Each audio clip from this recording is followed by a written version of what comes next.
Web trainings academy में आपका स्वागत है। और ये हमारा दूसरा ट्यूटोरियल है। जो पहले ट्यूटोरियल में हमने डिस्कस किया था कि डिजिटल मार्केटिंग क्या है, इसके क्या फायदे हैं, क्या बेनिफिट्स है। तो इस सेशन में मैं आपको बताऊंगा कि डिजिटल मार्केटिंग हम किस तरह से करते हैं। यानी डिजिटल मार्केटिंग में जो डिफरेंट टाइप्स ऑफ हम जो कहते हैं कि स्ट्रैटेजीज हम यूज करते हैं, जो मेथड्स जो हम यूज करते हैं, तो वो किस तरह के स्ट्रैटेजीज होते हैं। और मैं ब्रीफली सिर्फ आपको एक ओवरव्यू की तरह मैं बताऊंगा कि हम जो टेक्निक्स यूज करते हैं हम उसका सिर्फ ओवरव्यू का डिस्कशन हम करेंगे। और जब हम आगे बढ़ेंगे तो हम और डिटेल में इन टेक्निक्स के बारे में पढ़ेंगे। सबसे पहले डिजिटल मार्केटिंग स्ट्रैटेजीज कितनी है, और हम इसे बहुत सारे डिफरेंट स्ट्रैटेजीज बता सकते हैं, लेकिन तमाम डिजिटल मार्केटिंग स्ट्रैटेजीज को अगर हम ग्रुप करेंगे, अगर हम कैटेगराइज करेंगे, तो ये तमाम स्ट्रैटेजीज को हम इन छह चीजों में छह स्ट्रैटेजीज में हम डिफाइन कर सकते हैं। जैसे कि सबसे पहले स्ट्रैटेजी है एसईओ, जो हम कहते हैं सर्च इंजन ऑप्टिमाइजेशन। और दूसरी स्ट्रैटेजी है पेड एडवर्टाइजिंग, जो हम पैसे देकर एडवर्टाइजिंग जो करते हैं ऑनलाइन पर, वो भी एक स्ट्रैटेजी है। हम उसे और थोड़ा डिटेल में डिस्कस करेंगे अभी। फिर उसके बाद होता है सोशल मीडिया मार्केटिंग, यह है थर्ड स्ट्रैटेजी। यानी जो सोशल वेबसाइट्स है, फेसबुक है, ट्विटर है, हम उसको यूज करके किस तरह से मार्केटिंग कर सकते हैं, वो थर्ड स्ट्रैटेजी है, थर्ड ग्रुप है। फिर उसके बाद है मोबाइल मार्केटिंग। जैसे कि आपको पता है कि आजकल हम मोबाइल इतना ज्यादा यूज करते हैं, तो जो मोबाइल जो कंपनीज है जिसके मोबाइल एप्स वगैरह है, तो वो किस तरह से मोबाइल मार्केटिंग के जरिए से प्रोडक्ट या सर्विसेज हमें बेच रहे हैं। फिर उसके बाद है ईमेल मार्केटिंग। जैसे कि अभी कोई कंपनी के वेबसाइट पर आपने अपना ईमेल दे दिया, तो वो लोग आपको रेगुलरली ईमेल करते हैं, तो वो किस तरह से होता है, तो वो ईमेल मार्केटिंग स्ट्रैटेजी हम देखेंगे।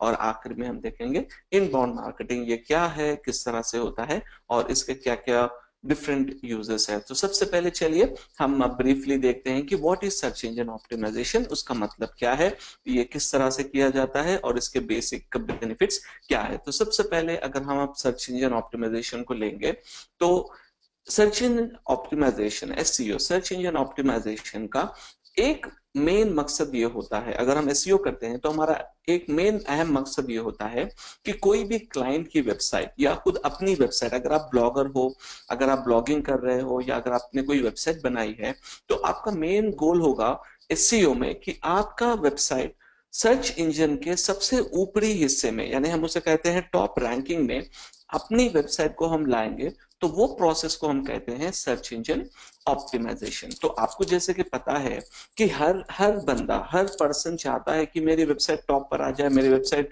जो है सर्च इंजन में हमेशा ऊपर रहे। लेकिन क्या ये इस तरह से हो जाएगा कि मेरे चाहने या नहीं ना चाहने से हो जाएगा? नहीं। बल्कि अगर आप देखेंगे तो हर सर्च इंजन के अपने ऑल्गोरिदम, अपने मैकेनिज्म, अपने टेक्निक्स होते हैं जिसके जरिए से वो लोग वो वेबसाइट्स को मेजर करते हैं। इसी तरह यहाँ पर अगर आप गूगल को लेंगे, तो गूगल करीब 200 फैक्टर्स ऐसे यूज करता है जिससे वो डिफरेंशिएट कर सके कि वेबसाइट ए अच्छा है या वेबसाइट बी अच्छा है। तो इस डिफरेंशिएशन को अगर आप हम लेंगे तो 200 फैक्टर्स के जरिए से गूगल डिफरेंशिएट कर सकता है। और ये 200 फैक्टर क्या होंगे, आप नीचे मैं डिस्क्रिप्शन में इसका लिंक दूंगा, एक वेबसाइट का लिंक दूंगा, तो जहां पर आप तमाम फैक्टर्स को देख सकते हैं कि कितने ये फैक्टर्स है जिससे एसईओ रिजल्ट में आ सकता है। तो अब हम देखेंगे एक जनरली, अगर एक हम एसईओ वर्क कर रहे हैं तो किस तरह से एसईओ का रिजल्ट आएगा, किस तरह से एसईओ का आउटपुट आएगा। देखिए यहाँ पर हम जनरली कोई टॉपिक सर्च कर रहे हैं। समझिए फॉर एग्जांपल मुझे चाहिए कोई एक जनरल सर्विसेज, फॉर एग्जांपल मुझे चाहिए एक प्लम्बिंग सर्विसेज। सो मैं लेता हूं, समझिए कि प्लम्बर्स इन मुंबई, ये मेरा कीवर्ड है जिससे मैं कुछ प्लम्बर्स को मुंबई में देखना चाह रहा हूं। तो अगर आप इसमें देखेंगे तो मुझे सबसे पहले यहाँ नजर आ रहे हैं कुछ रिजल्ट्स, लेकिन यहाँ पर उसको क्लियरली लगा है कि यहाँ पर एड्स, तो हम उसको नेग्लेक्ट कर देंगे। हम डिस्कशन फर्दर करेंगे कि ये क्या है और ये किस तरह से होते हैं। तो हम इसको स्क्रॉल डाउन करेंगे तो यहाँ पर आप देखेंगे कि अब आपको दिख रहे हैं कि तमाम रिजल्ट्स यहाँ पर मौजूद है। तो तमाम यानी जैसे कि लोकल रिजल्ट्स हम जिसे कहते हैं, एक एड्रेस है और वेबसाइट और डायरेक्शन, इस तरह से अपने डिटेल्स यहाँ पर मौजूद है। अब यहाँ पर हम स्क्रॉल करेंगे तो ये जो एरिया है, जैसे कि हम कहते हैं जहां पर देखिए justdial.com, urbanclap.com, सुलेखा.com, तो ये तमाम रिजल्ट्स को जनरली ऑर्गेनिक एसईओ यानी नॉर्मली एसईओ रिजल्ट्स इसे कहते हैं। और इससे पहले जो आ रहा है हम इसे कहते हैं लोकल एसईओ, यानी अगर आपका बिजनेस लोकलाइजेशन यानी लोकेशन पे डिपेंडेंट हो तो उस वक्त में आप यहाँ पर आना बहुत जरूरी हो जाएगा। और यहाँ पर जब आप रिजल्ट लाने की कोशिश करेंगे तो ये हम कहते हैं लोकलाइज एसईओ और लोकल एसईओ स्ट्रैटेजी। तो ये होता है बेसिकली एसईओ का मेन मकसद कि हमारी वेबसाइट को हम टॉप पोजीशन पे ला सके। जैसे कि एग्जांपल आप ले लीजिए, अगर आप कोई वेबसाइट बना रहे हैं, सपोज समझिए मैंने एक वेबसाइट बनाई है जिसका वेबसाइट का कॉन्सेप्ट है कि मुझे आईएफएससी कोड पर एक वेबसाइट बनानी है। तो समझिए कि मैं एक आईएफएससी कोड सर्च कर रहा हूं। तो समझिए आईएफएससी कोड मैं सर्च कर रहा हूँ एसबीआई बैंक का, एसबीआई का, और ब्रांच समझ लीजिए अब यहाँ पर अमीरपेट एक एरिया है हैदराबाद में, तो हम वहां का हम सर्च कर रहे हैं। सो अभी से अगर आप सर्च करेंगे तो आप देखिए यहाँ पर मुझे रिजल्ट्स आ रहे हैं। और पहला रिजल्ट ये तो वन बॉक्स आंसर है, ठीक है। वो क्या है हम आगे डिस्कस करेंगे सर्च इंजन के डिटेल्स में। तो यहाँ पर आप एक वेबसाइट देखिए ifsc.bank ifsccode.com, तो ये एक वेबसाइट आ गई है।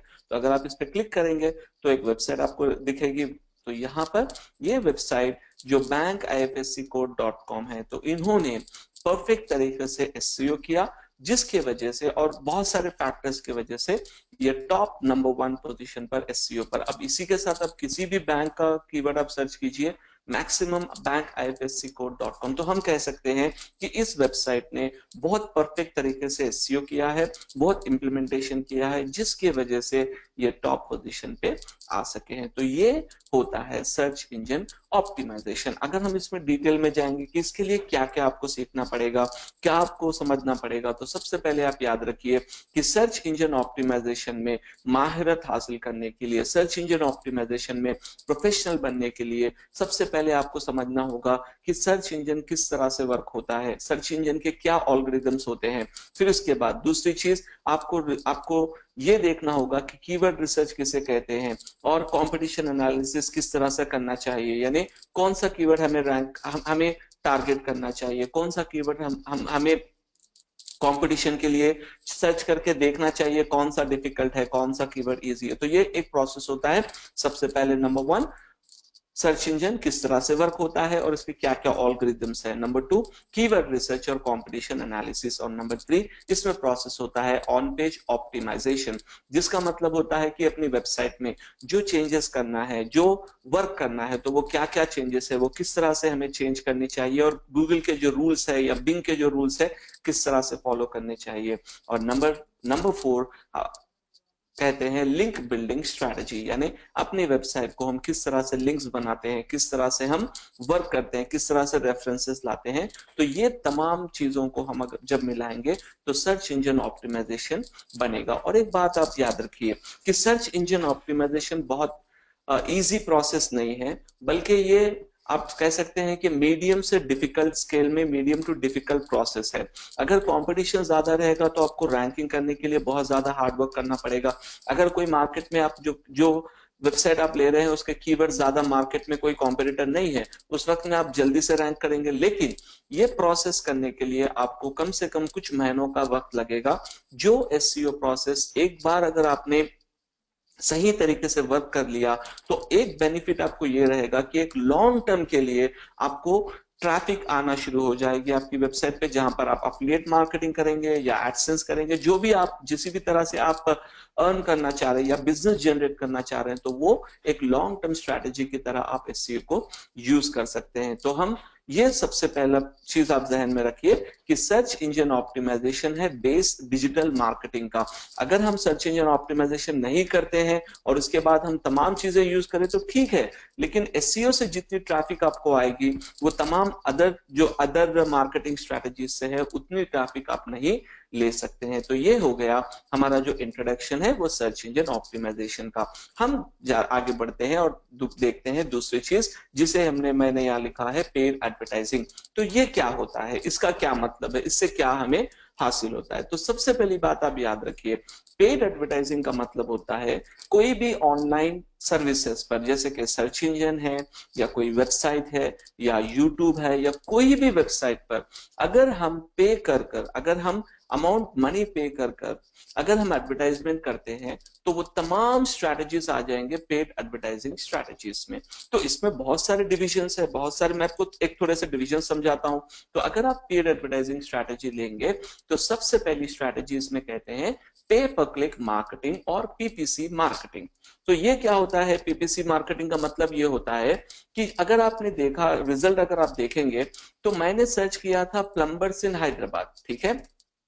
तो जब मैंने प्लम्बर्स इन हैदराबाद कीवर्ड सर्च किया, तो आप एक चीज को गौर कर सकते हैं कि यहां पर इस कीवर्ड को मैंने जब सर्च किया, तो आप देखिए कि यहां पर 4 वेबसाइट्स, देखिए 4, राइट। पहले रेड पर भी एड्स हुआ करते थे, वो अभी उन्होंने निकाल दिया, और सिर्फ टॉप पर 4 एड्स, पहले 3 एड्स हुआ करते थे लेकिन अभी 4 एड्स है। तो अगर आप यहाँ पर गौर करेंगे, तो ये तमाम के तमाम पीपीसी एड्स है, यानी ये जिम्बर.com और housejoy.in, timesavers.com और quicker.com, ये तमाम कंपनीज यहाँ पर इस कीवर्ड के लिए, यानी कीवर्ड है प्लम्बर्स इन मुंबई के लिए, वो गूगल को पे कर रहे हैं गूगल एडवर्ड्स नाम के एक सर्विस से, जिसके जरिए से जिसकी बिडिंग ज्यादा हो, जिसकी क्वालिटी ज्यादा हो, तो वो वेबसाइट यहाँ पर टॉप 1, सेकंड, थर्ड जो भी पोजीशन पे है हो, वो पोजीशन पे आ सकता है। तो यहाँ पर अगर मैंने सपोज समझिए मैंने इसको क्लिक कर दिया, तो ये कंपनी जो Zimber.com है, ये ऑटोमेटिकली इनके अकाउंट से एक क्लिक का अमाउंट गूगल के एडवर्ड सर्विसेज में रिडायरेक्ट हो जाएगा। तो इसे कहते हैं पीपीसी सर्विस। और इसके फायदा ये है कि अगर आप समझिए कोई बिजनेस आपने शुरू किया, ठीक है, अगर आप कहेंगे सर मुझे जो है बहुत जल्दी रिजल्ट चाहिए, मैं 3 महीने या 2 महीने वेट नहीं कर सकता, या एसईओ करेंगे लेकिन उस वक्त तो मुझे बिजनेस चाहिए, तो हम क्या कर सकते हैं कि यहाँ पर इस तमाम पीपीसी यानी पेड सर्विसेज या पीपीसी सर्विसेज को हम लेकर हम इमीडिएटली, यानी half an hour to 1 hour के अंदर अंदर आप अपनी कंपनी का वेबसाइट यहाँ पर टॉप पर डिस्प्ले कर सकते हैं, और इमीडिएटली आपको उसका रिजल्ट भी आएगा। जैसे कि एग्जांपल समझिए, हर कंपनी, हर बड़ी और छोटी कंपनी आज पीपीसी करती है। जैसे कि हम अब बुक करना चाह रहे हैं flight booking from Hyderabad to कोई भी सिटी आप ले लीजिए। अब आप यहाँ पर देखिए 1 2 3 4,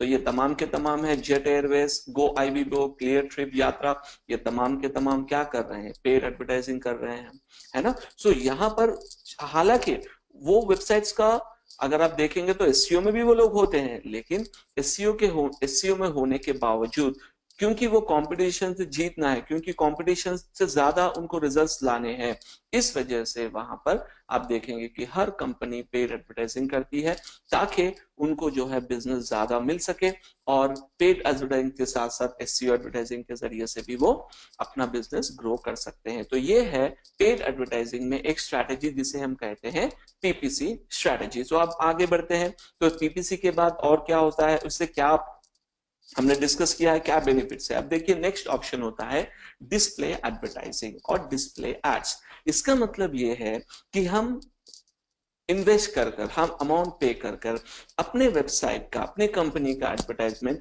हम दूसरों के वेबसाइट पर डिस्प्ले करते हैं।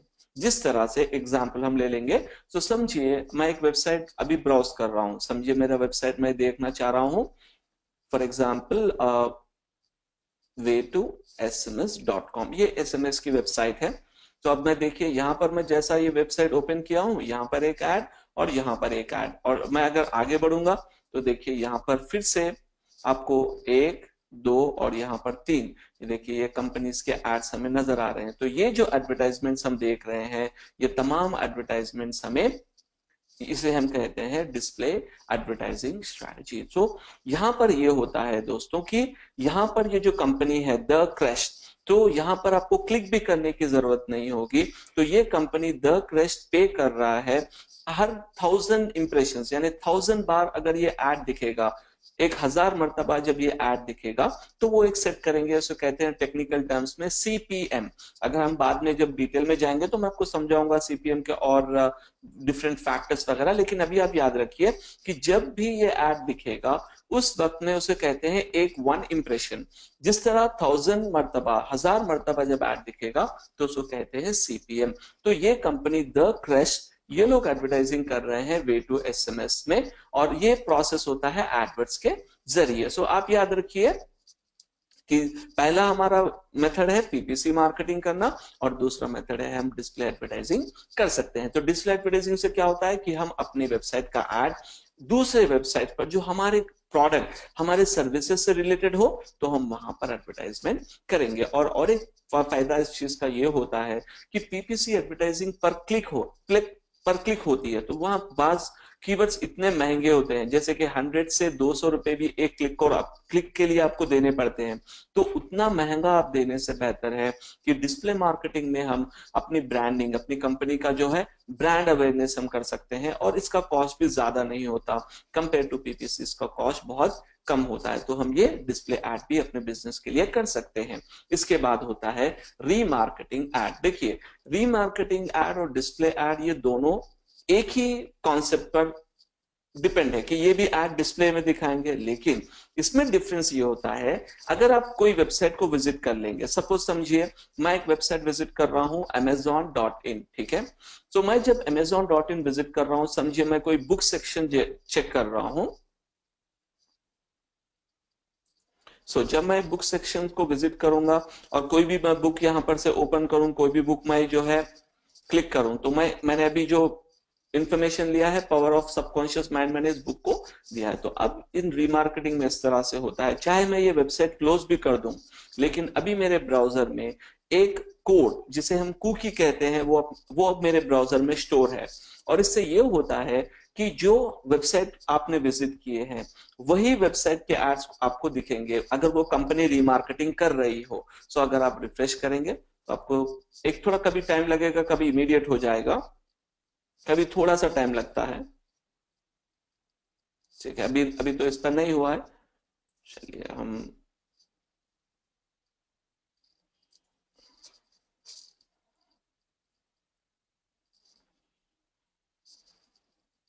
ठीक है, मैं एक और वेबसाइट ओपन करता हूं, जैसे कि W3 स्कूल्स है जो एजुकेशन रिलेटेड भी है।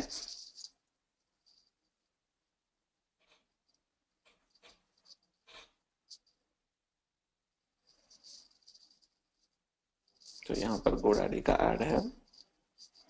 तो इसके लिए थोड़ा टाइम लगता है दोस्तों। कभी ये होता है कि ये बिल्कुल विद इन ए सेकेंड आपको ऐड दिख जाएगा, कभी क्या होता है, देखिए आ चुका है, परफेक्ट। अब देखिए यहाँ पर मैंने कौन सी बुक देखी थी, power of subconscious mind, right. देखिए एग्जैक्टली वही बुक फर्स्ट आ रही है, उसके बाद और थोड़े बुक्स है और थोड़े अदर प्रोडक्ट्स है, राइट। तो ये होता है डायनेमिकली, यानी जो पेज आप देखेंगे, जो कंटेंट आप देखेंगे, उसी के हिसाब से आपको ऑटोमेटिकली ऐड दिखेगा। और ये बहुत एडवांस स्ट्रैटेजी होती है जो हम कुकीज के जरिए से ट्रैक करते हैं। तो ये भी एक सब मेथड होता है जिससे हम अपना बिजनेस ऑनलाइन पे मार्केटिंग कर सकते हैं, और ये भी पेड प्रोसेस होता है। तो ये हो गया पेड मार्केटिंग स्ट्रैटेजी। इसके अलावा अगर आप कोई कंपनी हो, जैसे कि ई कॉमर्स वेबसाइट हो, समझिए मैं एक कीवर्ड सर्च कर रहा हूं बुक्स, ठीक है।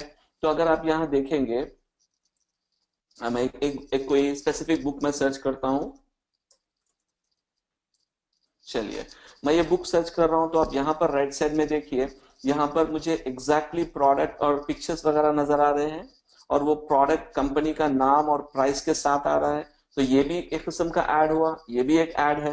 तो ये एड्स को हम कहते हैं शॉपिंग एडवर्टाइजमेंट। यानी ई कॉमर्स अगर आपकी वेबसाइट हो तो आप उस वेबसाइट के लिए ये शॉपिंग एडवर्टाइजमेंट भी कर सकते हैं। तो ये भी एक मार्केटिंग स्ट्रैटेजी है। इसके अलावा आप यूट्यूब पर एडवर्टाइजिंग कर सकते हैं, इसके अलावा आप मोबाइल एप्स पर एडवर्टाइजिंग कर सकते हैं। तो बहुत सारी चीजें आपको रीमार्केटिंग इस पेड एडवर्टाइजिंग स्ट्रैटेजी में मिलेंगे। तो ये तमाम प्रोसेस हम पेड एडवर्टाइजिंग में करते हैं। हालांकि फेसबुक में भी होता है, ट्विटर में भी पेड एडवर्टाइजिंग, तो तमाम नेटवर्क्स में पेड एडवर्टाइजिंग हम कर सकते हैं। तो ये हो गया हमारा दूसरा भाग, जो पहले हमने देखा एसईओ और सेकंड हमने देखा कि पेड एडवर्टाइजिंग किसे कहते हैं, और इसके बाद आ जाइए सोशल मीडिया मार्केटिंग की तरफ। सो सोशल मीडिया मार्केटिंग में हमारा अहम गोल होता है कि हम हमारी कंपनी का अवेयरनेस, यानी लोगों को पता चले कि हमारी कंपनी क्या है, तो वो एक चीज हम देखते हैं। और दूसरी चीज है हमारे कंपनी के लिए बिजनेस लीड्स, और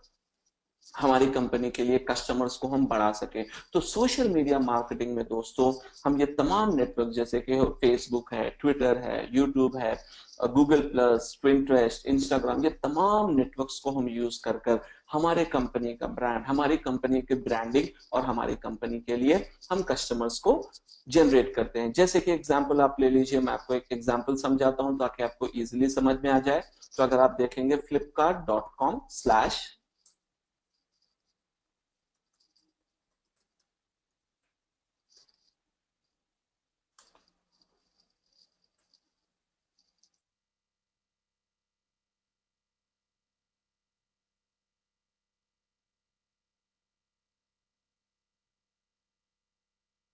अब यहाँ पर हम इस चीज को अगर आप देखेंगे तो यहाँ पर देखिए कि फ्लिपकार्ट रेगुलरली अपडेट करते हैं। जैसे कि यहाँ पे देखिए शॉपिंग पर shoes, start on the right foot, checkout a whole new range. तो ये अभी जो है एडवर्टाइजिंग कर रहे हैं प्रोडक्ट शूज के लिए, ठीक है।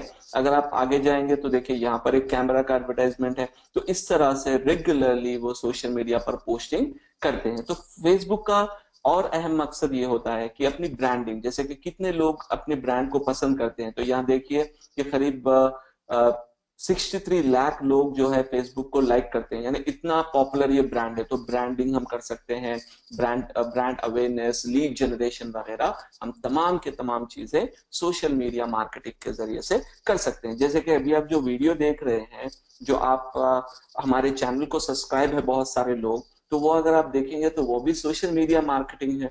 तो मैं क्या कर रहा हूं कि youtube.com/web trainees के जरिए से हमारी कंपनी के हम ब्रांडिंग कर रहे हैं, हमारी कंपनी के लिए हम जो है प्रमोशन और ब्रांडिंग वगैरह कर रहे हैं। तो ये एक एग्जाम्पल है आपके लिए कि सोशल मीडिया मार्केटिंग हम इसे भी कह सकते हैं, यानी तमाम सोशल नेटवर्क्स को हम यूज कर कर अपनी कंपनी का ब्रांड और मार्केटिंग करें।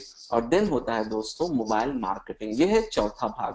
मोबाइल मार्केटिंग ये सिर्फ हर एक कंपनी के लिए हम नहीं कर सकते हैं। जैसे कि एग्जाम्पल अगर आप वेब ट्रेनिंग्स को लेंगे, तो वेब ट्रेनिंग्स का फिलवकत अभी कोई ऐप नहीं है, ठीक है। तो अगर हम ऐप नहीं है और हम मोबाइल मार्केटिंग के जरिए से एडवर्टाइजिंग करना चाह रहे हैं, तो बस स्ट्रैटेजीज हम यूज कर सकते हैं। लेकिन मोबाइल मार्केटिंग स्पेसिफिकली अगर कोई ऐप बेस्ड कंपनी हो, जैसे कि आप ले लीजिए सपोज आप देखिए फ्लिपकार्ट, उनका एक ऐप है, तो वो बहुत ज्यादा डिटेल, बहुत ज्यादा एडवांस लेवल पे मोबाइल मार्केटिंग करते हैं ताकि ज्यादा से ज्यादा लोग उनका मोबाइल ऐप इंस्टॉल कर सके, और वो बहुत सारे मोबाइल वर्जन पे उनका ऐड दिखाते हैं, ठीक है। इसी तरह अगर आप ले लेंगे बस कंपनीज और बस सर्विसेज है, जैसे कि एग्जांपल आप ले लीजिए इन शॉर्ट्स, जो हम शॉर्ट न्यूज पढ़ते हैं, तो ये तमाम मोबाइल बेस्ड एप्लीकेशन है। तो यहाँ पर मोबाइल मार्केटिंग में हम अपने ब्रांड को, हमारी कंपनी को, हमारी सर्विसेज को हम तमाम मोबाइल एप्स के जरिए से हम एडवर्टाइजमेंट और मार्केटिंग कर सकते हैं। तो ये भी एक जरिया है डिजिटल मार्केटिंग स्ट्रैटेजी करने का। फिर इसके बाद आप ले लीजिए ईमेल मार्केटिंग स्ट्रैटेजी। इसमें तो बहुत सिंपल है। अगर आप कोई ब्लॉगर की वेबसाइट पर जाइए, कोई ब्लॉग पर जाइए, तो वहां पर राइट साइड या टॉप पर लिखा होता है subscribe for the latest updates. तो आप अपना ईमेल उसमें एंटर करते हैं और सब्सक्राइब कर दिया, तो आपको होगा क्या, जब भी वो ब्लॉगर नया अपडेट आर्टिकल करेगा, ऑटोमेटिकली आपको एक अपडेट अपने मेल के जरिए से आ जाएगा। तो ये एक ईमेल मार्केटिंग है। या अगर आप समझिए आप फेसबुक या ट्विटर, फेसबुक आप समझिए फॉर एग्जांपल आप फ्लिपकार्ट या अमेजोन पर हो, ठीक है। तो जब आप जाएंगे तो आप एक कोई प्रोडक्ट खरीदा, क्योंकि आपको तो साइन अप करना पड़ेगा। लेकिन जब आप खरीदेंगे तो एक हफ्ते के बाद या कई दिन के बाद उसी रिलेटेड प्रोडक्ट के हिसाब से आपको ईमेल आ सकता है फ्लिपकार्ट या अमेजोन से। वो आपको एनकरेज करेगा कि आप ये भी प्रोडक्ट खरीद सकते हैं। जो अगर आपने समझिए लैपटॉप खरीदा, तो नेक्स्ट आपको आएगा मेल, नेक्स्ट आपको मेल आएगा कि आप हेडफोन खरीदिए या वायरलेस माउस खरीदिए। तो ये ईमेल मार्केटिंग में हम क्या करते हैं कि हमारे कस्टमर को, हमारे ऑडियंस को हम रेगुलरली कनेक्ट में रखते हैं और हम उन्हें अपडेट और ऑफर्स वगैरह देकर हम उन्हें भी अपना प्रोडक्ट वगैरह बेच सकते हैं। तो इसके लिए सेपरेट सॉफ्टवेयर होते हैं, जैसे कि मेलचिम्प एक सॉफ्टवेयर है जो फ्री सॉफ्टवेयर है, और एक सॉफ्टवेयर होता है एवेबर, तो हम वो यूज कर ईमेल मार्केटिंग भी कर सकते हैं। तो ये भी एक डिजिटल मार्केटिंग टेक्निक का जरिया और मेथड है। और अपना लास्ट मेथड है इनबाउंड मार्केटिंग स्ट्रेटेजी। देखिए दोस्तों, इनबाउंड मार्केटिंग को समझने के लिए बहुत आसान इस तरह से आप समझिए। इनबाउंड मार्केटिंग का मतलब होता है कस्टमर को आप अपने तरफ आकर्षित, अपने तरफ अट्रैक्ट करते हैं अपने कंटेंट, अपनी क्वालिटी ऑफ कंटेंट, अपने आर्टिकल के जरिए, अपने इन्फोग्राफिक के जरिए, अपने वीडियो के जरिए। यानी इनबाउंड मार्केटिंग में हम कस्टमर को डायरेक्टली अप्रोच नहीं करते, बल्कि सपोज आप समझिए, इस तरह से समझिए, अगर आपको डिजिटल मार्केटिंग पढ़ने का आपको समझिए शौक है, तो आप सर्च कर सकते हैं digital marketing course in Hyderabad. ये तो डायरेक्ट एसईओ के जरिए से हम ये अपनी वेबसाइट को टॉप पर रख सकते हैं, आप हमारे बारे में पढ़ सकते हैं। लेकिन आप सोचिए कि बहुत सारे लोग जो डिजिटल मार्केटिंग पढ़ना चाहते हैं, वो लोग इस तरह के कीवर्ड सर्च करते हैं, व्हाट इज डिजिटल मार्केटिंग है, वो सर्च करते हैं कि कैरियर्स इन डिजिटल मार्केटिंग, या कोई सर्च कर सकते हैं कि how to make money with digital marketing. ये तमाम कीवर्ड्स अलग तरीके के हैं। लेकिन इनबाउंड मार्केटिंग का कॉन्सेप्ट होता है कि इन तमाम कीवर्ड्स को हम लेकर अपने कस्टमर को हम प्रेजेंट करते हैं, ताकि वो कस्टमर्स हमारे बिजनेस से कनेक्ट हो सके। यानी इनडायरेक्टली हम कस्टमर को अपनी तरफ आकर्षित करते हैं। फिर उसके बाद इस प्रोसेस में हमारा ये एक प्रोसीजर भी होता है, जो हम डिटेल में जब इनबाउंड में जाएंगे तो मैं आपको समझाऊंगा कि इनबाउंड मार्केटिंग के प्रोसेस में बहुत सारे स्टेप्स होते हैं। जैसे कि हम कहते हैं अट्रैक्ट स्टेज, उसके बाद होता है कन्वर्ट स्टेज, उसके बाद होता है क्लोजिंग स्टेज, और उसके बाद होता है डिलाइट स्टेज। तो 4 स्टेजेस के जरिए से इनबाउंड मार्केटिंग किया जाता है। पर इसमें ऑटोमेशन के भी प्रोसेस होते हैं, नॉन ऑटोमेशन प्रोसेस भी होते हैं, कंटेंट की भी जरूरत होती है। तो हम जब डिस्कस करेंगे इनबाउंड के बारे में, मैं आपको डिटेल में उस वक्त में समझाऊंगा। तो ये होता है दोस्तों कि डिजिटल मार्केटिंग हम इन तमाम जरियों से, यानी अगर आप पहले से देखें कि सबसे पहले है एसईओ, उसके बाद है पेड एडवर्टाइजिंग, यानी पैसा आप इन्वेस्ट कीजिए और रिजल्ट्स आप देखिए। फिर होता है सोशल मीडिया मार्केटिंग, फिर होता है मोबाइल मार्केटिंग, फिर होता है ईमेल मार्केटिंग, फिर उसके बाद होता है इनबाउंड मार्केटिंग। तो इन तमाम चीजों से दोस्तों आप अपने बिजनेस के लिए, या अगर आपके ब्लॉग के लिए, आप मार्केटिंग और एडवर्टाइजिंग वगैरह कर कर अपने बिजनेस को ग्रो कर सकते हैं। तो मैं आशा करता हूं, मैं उम्मीद करता हूं कि आपको ये वीडियो पसंद आया और आपने इस वीडियो में स्ट्रेटेजीज के बारे में सीखा। तो आप इस वीडियो को पसंद करते हैं तो आप लाइक कीजिए और कमेंट में लिखिए कि आपको और क्या समझने की, आप क्या पढ़ना चाहते हैं, क्या सीखना चाहते हैं, कमेंट्स में भी आप लिख सकते हैं। तो मैं अगले हफ्ते के लिए आपको और एक वीडियो मैं बनाऊंगा, जिसमें हम और थोड़ा एडवांस कॉन्सेप्ट्स भी हम इस सब्जेक्ट ऑफ डिजिटल मार्केटिंग में डिस्कस करेंगे। आप जरूर हमारे चैनल को सब्सक्राइब कीजिए, कमेंट कीजिए और लाइक और शेयर कीजिए इस वीडियो को, ताकि आपके दोस्तों तक भी ये वीडियो पहुंच सके। धन्यवाद दोस्तों, थैंक यू वेरी मच।